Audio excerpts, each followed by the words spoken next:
Hello students, how are you? All well? Okay, let's start. Today's topic is gravitational potential energy. सबसे पहले तो potential energy क्या होती है ये बताओ। तो हम लोग ये मानते हैं कि भाई किसी भी पोजीशन पे, किसी भी ऊंचाई पे, मतलब कि किसी भी हाइट पे, ठीक है, किसी बॉडी के अंदर जो एनर्जी होती है with respect to this position, due to this position is called potential energy. Energy in the body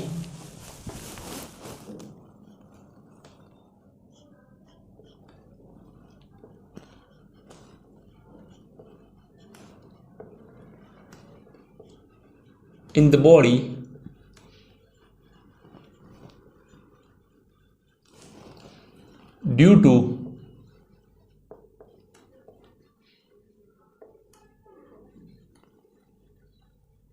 to its height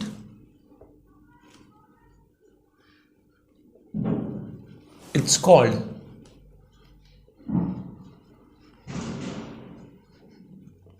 potential energy. You all know कि अगर किसी बॉडी पे फोर्स लगता है तो उसकी पोजीशन चेंज हो जाती है. मतलब कि position can be change by applying force. Okay, notes बनानी है आज अच्छी, तो नोट पे निकल के रखना.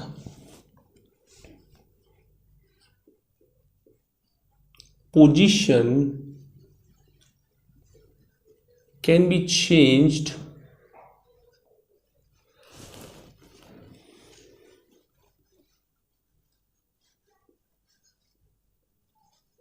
by applying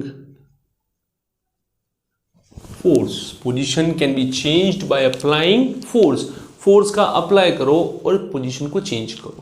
okay, if the force is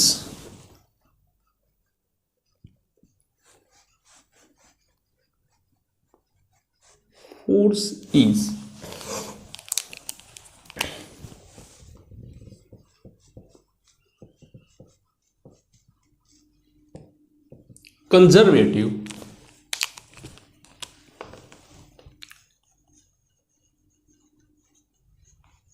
change in energy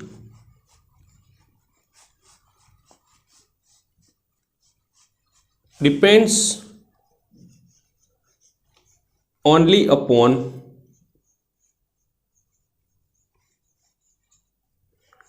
its position, does not depend on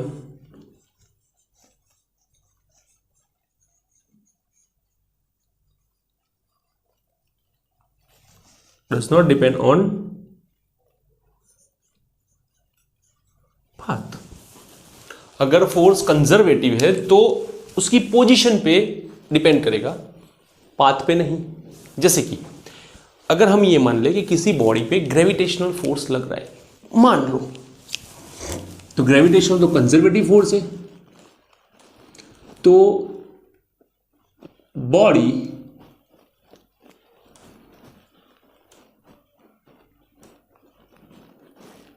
changes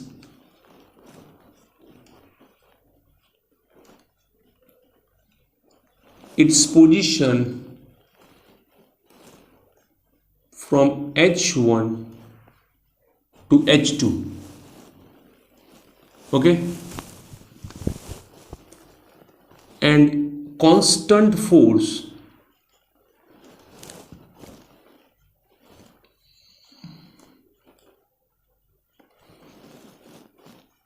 mg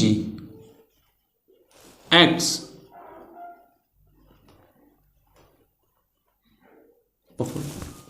तो कांस्टेंट फोर्स mg उसके ऊपर लग रहा है, तो वर्क कितना होगा? Work is equals to force into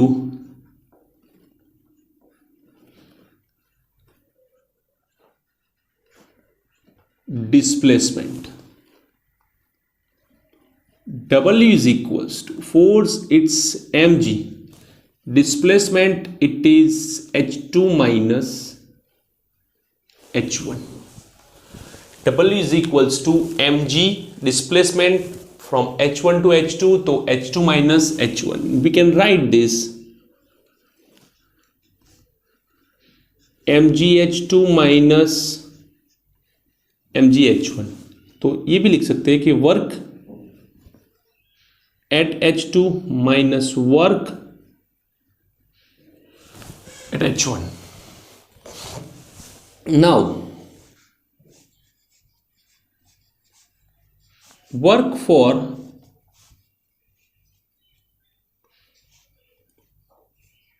height h is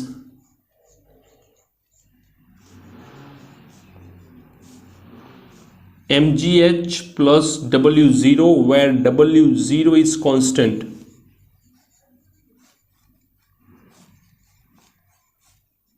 हमने क्या लिखा?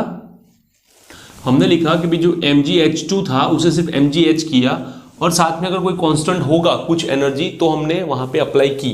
तो ये एग्जैक्टली कांस्टेंट है क्या, तो मैं आपको बता दूं कि ये जो है वो अर्थ है, ठीक है, और ये यहां पे मैंने h रखा है।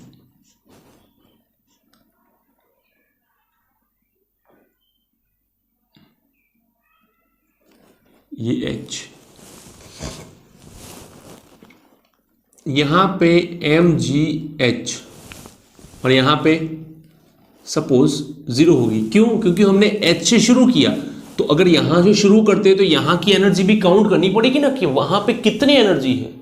अगर यहां की एनर्जी पता नहीं है तो शायद 0 ले सकते हैं, ठीक है, बट 0 ही होगी वो जरूरत नहीं है कि सपोज सरफेस पे अगर 10 जूल पहले से उसके अंदर स्टोर है और फिर उसके बाद, तो हमें ये W0 तो मेंशन करना ही पड़ेगा। W0 क्या दिखाता है? W0 दिखाता है कि जब हम किसी बॉडी को उठा के लेके जाते हैं तो पहले से उसके अंदर कितनी एनर्जी स्टोर है, पहले से उसके अंदर कितनी एनर्जी स्टोर है वो दिखाता है W0। Okay, for height h is equals to 0,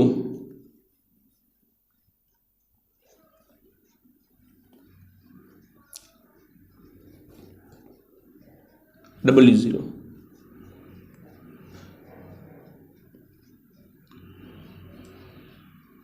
W0। तो ये है हमारा टोटल वर्क, पूरा वर्क सिस्टम है। यहाँ पे कि भी हम कितना वर्क करते हैं, क्या करते हैं, जस्ट एक मैंने ओवरव्यू आपको दिया है कि भाई वर्क कैसे काउंट होता है। क्लियर? उसके बाद अब हम जाएंगे प्रॉपर एनर्जी के अंदर। तो उसके पहले आप इसे ध्यान से और शांति से लिख लीजिए फटाफट। ओके, चलो आगे बढ़ते हैं।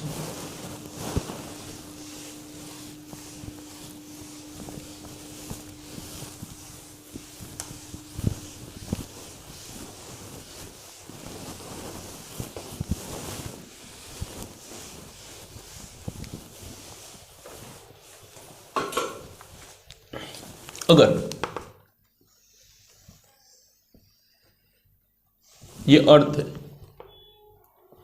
ये इसका सेंटर है, ये कोई पॉइंट P है,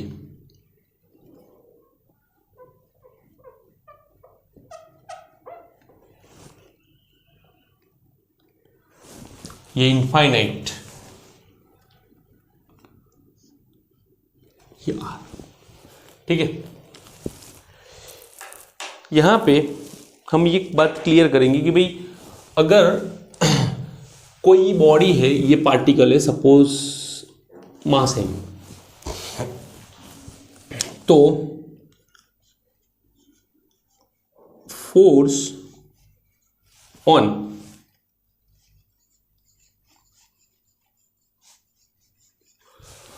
body of mass m due to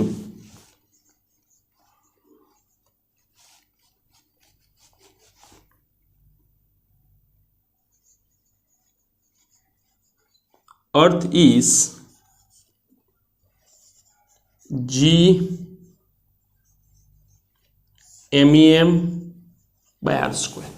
okay, GMEM/r² का ये जो फोर्स है वो उसके ऊपर लगेगा। अब बात करते हैं आगे। If body or a particle whatever is brought from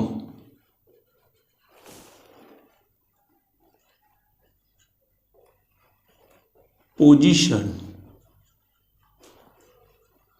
R1 to position R2, so work done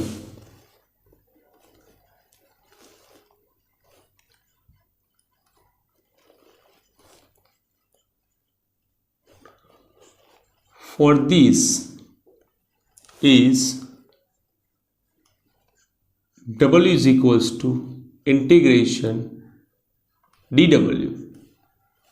It is F into dr from R1 to R2.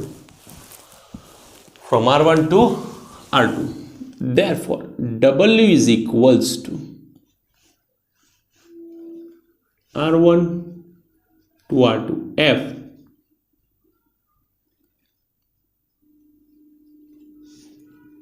GMEM by R into dr.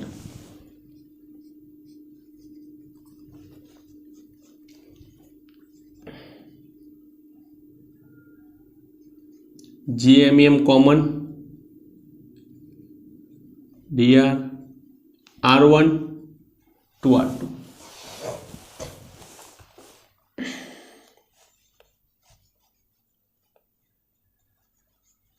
GMEM -2 + 1 -2 + 1 R1 to R2. Take minus common, take outside, not common, take outside, और इसे नीचे लेके आओ तो 1/r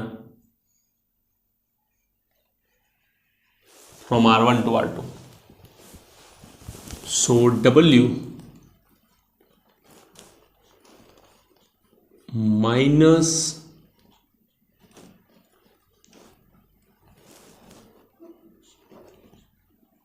1/r2 minus 1/r1, तो ये हो गया हमारा वर्क का formula. Now the work to bring body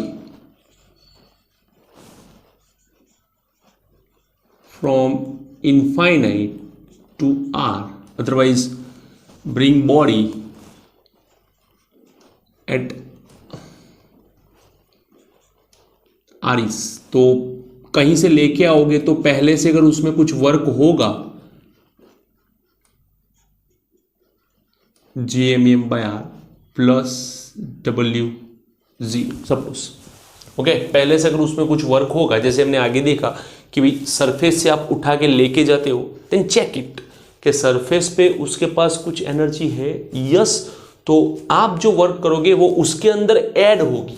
तो सेम थिंग यहां पे, हाँ, अगर मैं इनफाइनाइट से लेके आया हूं तो इनफाइनाइट पे R equals to infinite,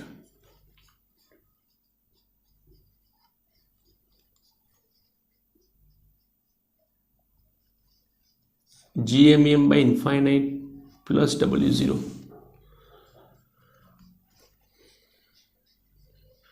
R equals to infinite is equals to W0. Or we know that, okay, as we know, okay, at infinite potential energy किसी भी टाइप की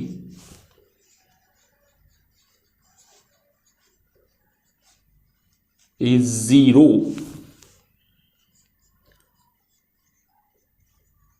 Infinite is equals to W is equals to 0. Okay, इसे 0 कहते हैं। then the work done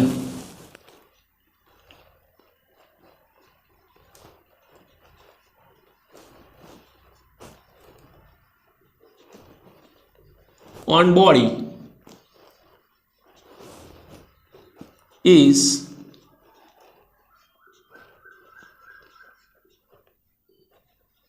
potential energy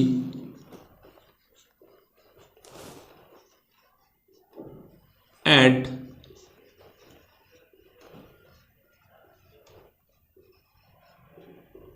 this point. Potential energy at this point. So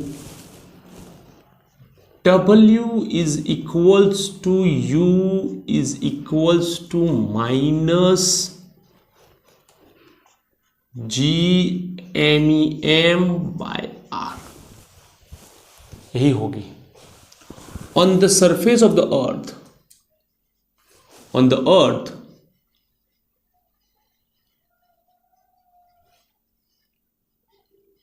UE is equals to minus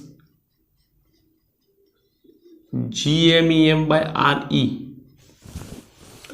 Potential energy, it's a scalar quantity. Okay, it's a scalar quantity. Its absolute value is not important.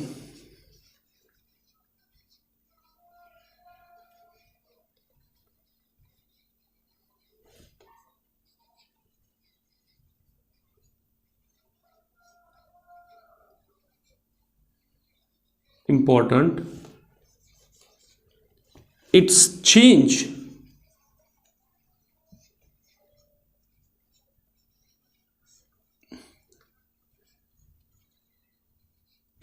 is important. Let me check, क्या आपको दिख रहा है? Yes, उसका जो change है वो important है.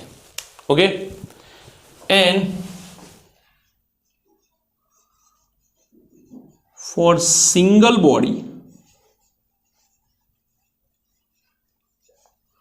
potential energy does not exist. Single मतलब देखो यहां पे फॉर्मूले में दो मास है. अगर कोई एक मास लेके अगर आप आओगे कि भाई मेरे पास एक मास है और इसकी एनर्जी, तो वो नहीं मिलेगी. कंपलसरी एक बॉडी ऐसी होनी चाहिए जो फील्ड क्रिएट करे, दूसरी बॉडी ऐसी होनी चाहिए जो उस फील्ड के अंदर हो, तब पोटेंशियल एनर्जी बनती है. सिर्फ फील्ड क्रिएट कर दिया तो पोटेंशियल एनर्जी नहीं बनती है. अगर आप वैक्यूम में जाके किसी बॉडी को रख दोगे तो वो पोटेंशियल एनर्जी उसकी जीरो होगी. तो एक बॉडी जो है वो फील्ड क्रिएट करेगी, दूसरी बॉडी उस फील्ड के अंदर होगी. दोनों का मास का प्रोडक्ट जब होगा तब पोटेंशियल एनर्जी मिलेगी. उसके लिए मैं अभी आपको दिखाता हूं, पहले आप ये लिख लो फटाफट.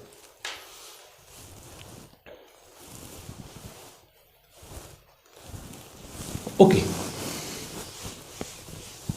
चलो आगे बढ़ते हैं कि न्यूमेरिकल में अगर पोटेंशियल एनर्जी पूछे तो कैसे, सिस्टम्स की पूछे तो कैसे उसको लिखना होता है.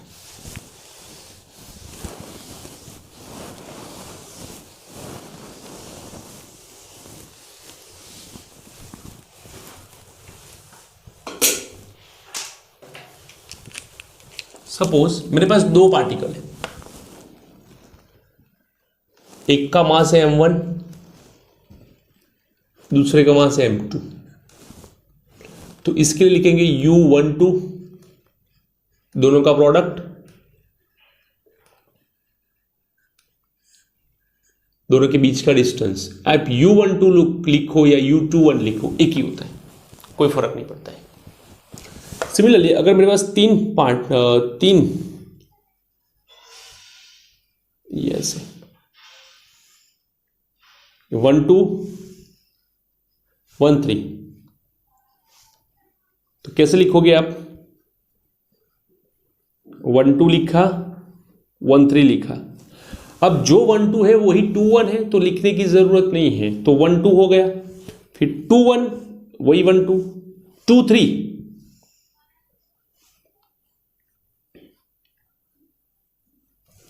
और 3 2 तो हो गया, 3 1 B हो गया. तो लिखने की जरूरत नहीं है. फिर से एक बार देखो, और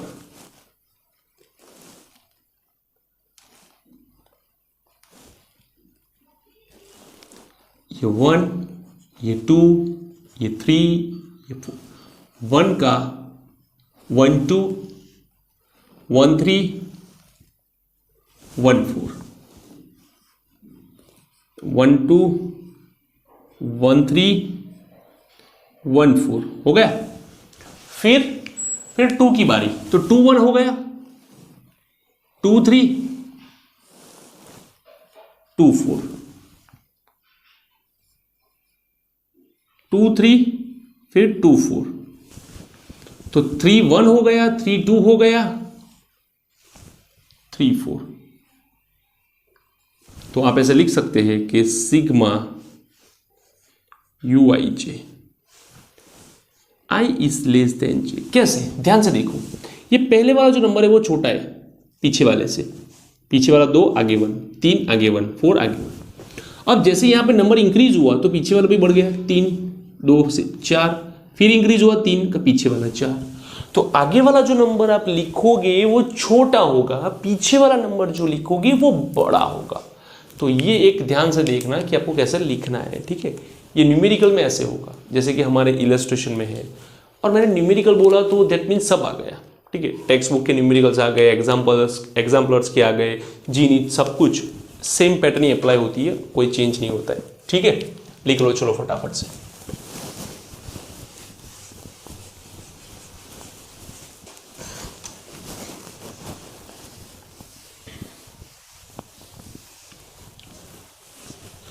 चलो बच्चे, चले आगे बढ़ते। अब देखनी है potential, gravitational potential.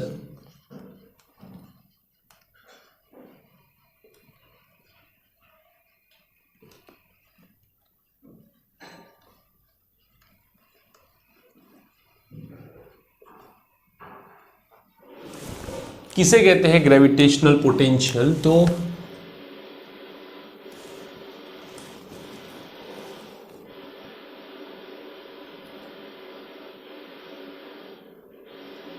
body of unit mass bring from infinite to given point in the field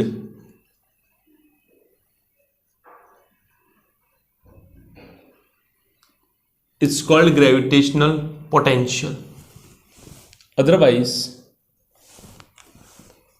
potential energy per unit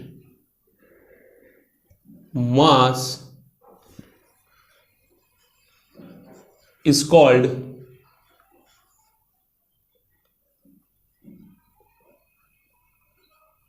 gravitational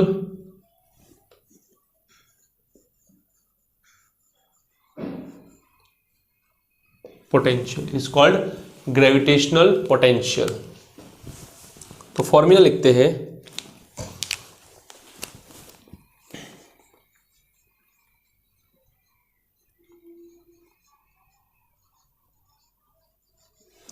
gravitational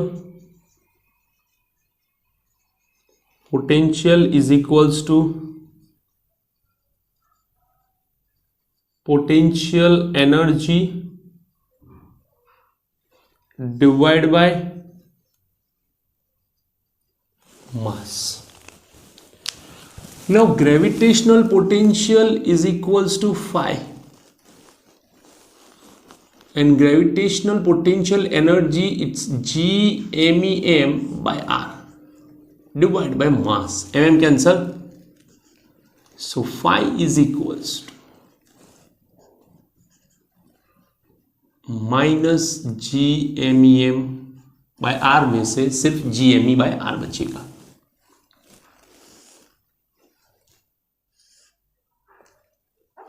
okay,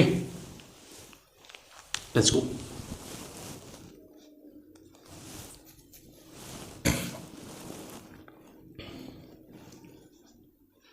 on the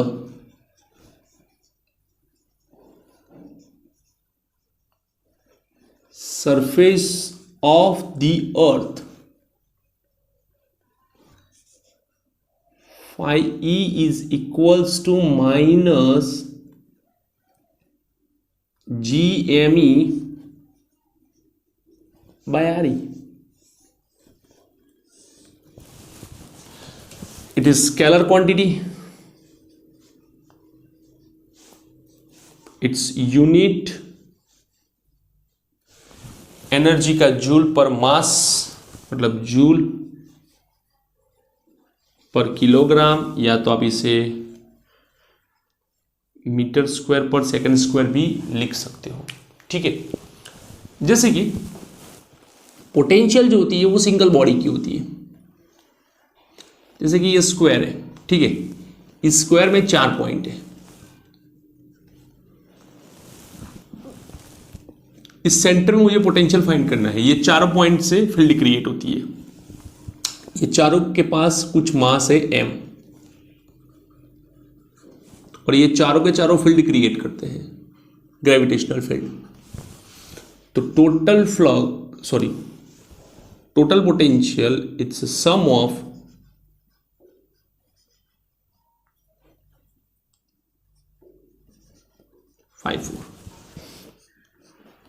चारों का सेम मास सेम डिस्टेंस है, क्योंकि ये डिस्टेंस भी सबका सेम ही होगा, तो 4